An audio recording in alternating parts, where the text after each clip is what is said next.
This week I'm featuring this old late 50s, it's between 1950 and 1959. It's a Slingerland 3-ply drum.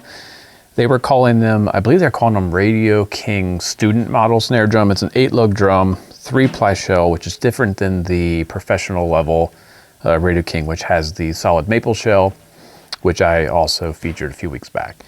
This has the 3-ply mahogany shell with the solid maple reinforcement rings. This is a much kind of more vintage, for lack of a better term, sounding drum. For me, it is the drum to pick up when I need something that sounds like an old Blue Note record. If I loosen up the wires, it'll be kind of more rattly, raspy, Billy Higgins kind of sloppy snare drum sound. If I tighten it up, it sounds to me more like a Philly Joe Jones or Tony Williams, maybe even like an Elvin Jones kind of vibe. Anything from that like early 60s Blue Note records kind of vibe. That's what I hear this drum doing. It's got single flange hoops on it, which opens it up a bit. It's a really dark sounding drum. Tuning wise, it doesn't really do a whole lot. It kind of has to be in this range where it's at now, which, so it's just a little bit higher than the rack tom when it's in a bop tuning. I think the rack tom was tuned to C sharp. So it's somewhere like the E or E range, somewhere around there.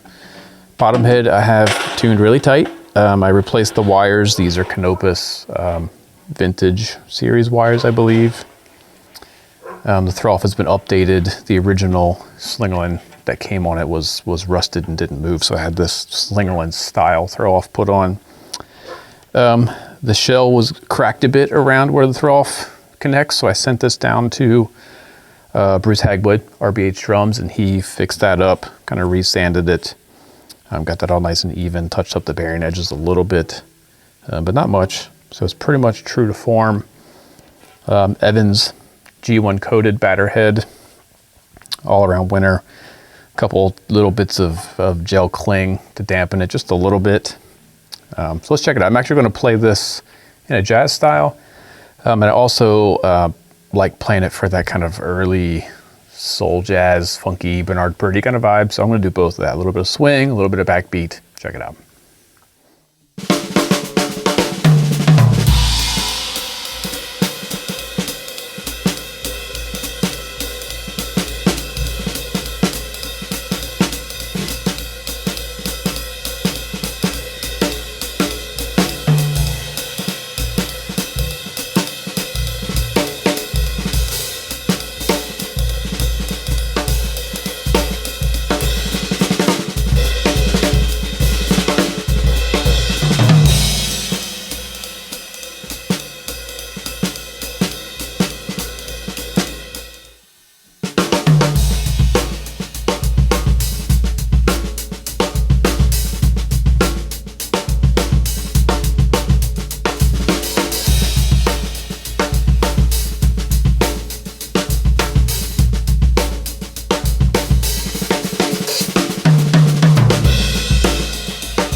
So again, this is a Chicago era Slingerland student Radio King model, 3-ply shell, mahogany, solid maple reinforcement rings.